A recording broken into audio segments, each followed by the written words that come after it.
টক ঝাল মিষ্টি আচার খেতে কার না ভালো লাগে, খেতে তো দারুণ লাগে, কিন্তু তৈরি করতে তো অনেক ঝামেলা। হ্যালো এভরিওয়ান, আসসালামু আলাইকুম। সবাই কেমন আছেন? আশা করি সবাই খুব ভালো আছেন।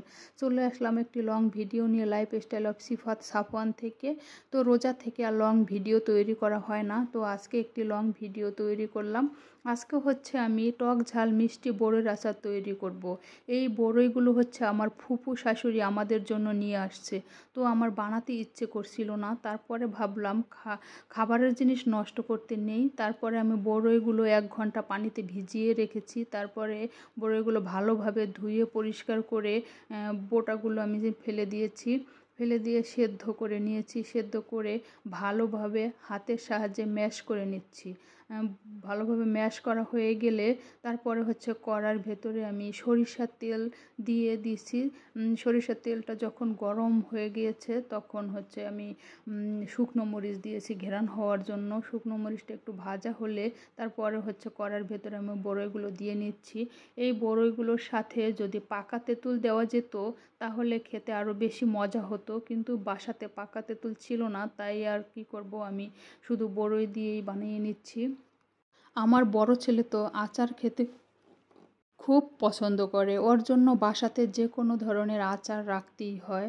আমি আচার বানানো শুরু করেছি তখন থেকে বলতেছে, আম্মু আমাকে একটু দাও, আম্মু আমাকে একটু দাও। তো বড়ইগুলো অনেক টক, এই জন্য আমি সেদ্ধ করে নিয়েছি। টক তো এজন্য একটু মিষ্টি বেশি দিতে হবে, এজন্য আমি হচ্ছে আচারটা গুড় দিয়ে তৈরি করব। গুড় দিলে একটু বেশি টেস্ট হবে। গুড় দিয়ে তারপরে হচ্ছে এই গুড়গুলো বড়ইর সাথে ভালোভাবে নেড়েচেড়ে মিশিয়ে নেব। যতক্ষণ এটা না মিশবে ততক্ষণ পর্যন্ত এটা নাড়তে থাকবো। গুড়গুলো একদম নাড়তে নাড়তে গলে গিয়েছে, গলে একদম ঝোল ঝোল হয়ে গিয়েছে। তো এটা ঝোল ঝোল হয়ে গিয়েছে, এখনই বাবু এসে বলতেছে আমাকে একটু দাও আম্মু। তো নিয়ে খাওয়া শুরু করে দিয়েছে। তারপরে হচ্ছে এটা হচ্ছে আমি নিজে তৈরি করেছি মশলাটা। মশলাটা ব্লেন্ড করে এখন আমি আচারের ভেতরে দিয়ে দিলাম। এটা দিলে হচ্ছে ঘ্রাণ হয় অনেক, খেতে টেস্ট বেশি হয়। বাবুরা তো নিয়ে খাচ্ছে, ওরা তো আর বলতে পারছে না যে এটাতে কি কম হয়েছে। আমি লবণ দিয়েছিলাম কিন্তু ভিডিও করতে মনে ছিল না। আমি তো রোজা, এই জন্য টেস্ট করতে পারছিলাম না। তারপরে হচ্ছে রাত্রের বেলা আমি যখন এটা টেস্ট করেছি তখন দেখি আরও মিষ্টি দেওয়া লাগবে, টক। তারপরে আরও মিষ্টি দিয়ে আচারটা তৈরি করে নিয়েছি। ফাইনালি আমার আচার বানানো শেষ।